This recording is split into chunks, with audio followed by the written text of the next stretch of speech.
Bueno, le decía que este texto es una reflexión que en realidad se armó entre un pequeño grupo de personas que estábamos platicando y luego pues decidí convertirlo en texto.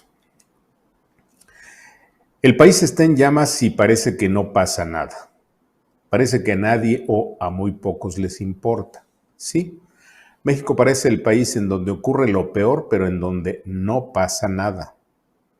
Parece que la violencia, el crimen y la ingobernabilidad son parte de aquella normalidad que nos prometieron como el mejor de los mundos. Peor aún, parece que como sociedad nos hemos acostumbrado a fuerza de violencia, crimen, robo, extorsión y corrupción a la mala vida y al peor paisaje de lo imaginable. Y es que en la medida que crece el nivel de la corrupción, que se eleva el nivel de los hechos violentos, en la medida que se desbordan el crimen y las atrocidades, y que resulta intolerable el cinismo del peor presidente, parece que es la misma medida en que se tasan la indolencia y el conformismo sociales. Y por eso obliga a preguntar, ¿qué necesitamos como sociedad para que nos sorprenda y nos haga reaccionar la amenaza cotidiana lanzada desde Palacio de que día a día se organiza una nueva violación tumultuaria a la Constitución mexicana? ¿Qué requerimos los ciudadanos para que aparezcan los anticuerpos sociales elementales capaces de rechazar el peor gobierno de la historia? ¿Qué necesitamos para gritar un sonoro basta de violencia sin freno, de crimen sin fin, de extorsión creciente en el país entero? ¿De qué tamaño debe ser la mentira oficial, la polarización social, la corrupción formal y la ineficacia del Estado todo para que los ciudadanos salgan a la calle a repudiar al peor gobierno de la historia? Y es que día a día los flagelos del apocalipsis están más cerca de cada uno de nosotros. Cada día vemos más cerca los rostros indeseables del fracaso llamado Cuarta Transformación. La violencia ya está en nuestra calle. El crimen está a la vuelta de la esquina. El robo está en nuestros parientes y amigos. El desempleo en nuestras casas.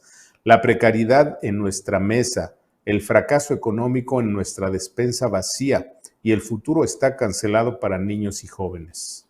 ¿Y qué esperamos para entender que 30 millones se equivocaron y que otros tantos millones deben corregir con su voto en el 23 o el 24? ¿Qué podemos reclamar y a quién le debemos exigir si somos sensibles a los escándalos de corrupción, de ineficacia y de saqueo?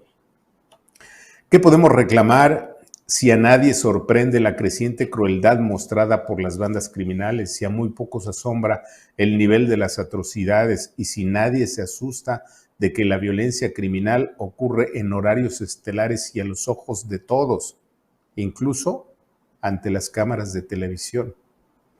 ¿Qué hacer si son muy pocos los indignados por las mentiras y el cinismo presidencial? Si aún son menos los que entienden la tragedia de la desaparición de los tres poderes, el sometimiento absoluto de los tres órdenes de gobierno. ¿Qué hacer frente a una mayoría de dueños de medios, prensa, radio, televisión y digitales, que por temor o por conveniencia económica han abandonado su labor esencial de informar con veracidad y criticar con rigor y puntualidad? ¿Qué hacer frente a cientos de periodistas y críticos que ofenden esa clasificación profesional y solo se han convertido en vulgares propagandistas a sueldo de un tirano que amenaza todos los días a los verdaderos periodistas y a los auténticos críticos?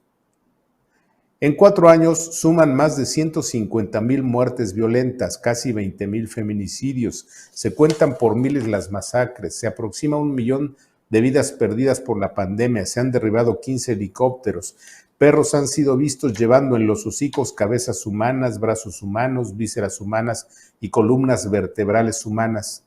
Y no pasa nada. No pasa nada cuando la Cámara de Diputados anuncia que violará la Constitución para darle gusto a un presidente que se aproxima a las 100,000 mentiras. Sí, México es el país en donde ocurre lo peor, pero en donde no pasa nada. Se los dije. ¿Qué le parece?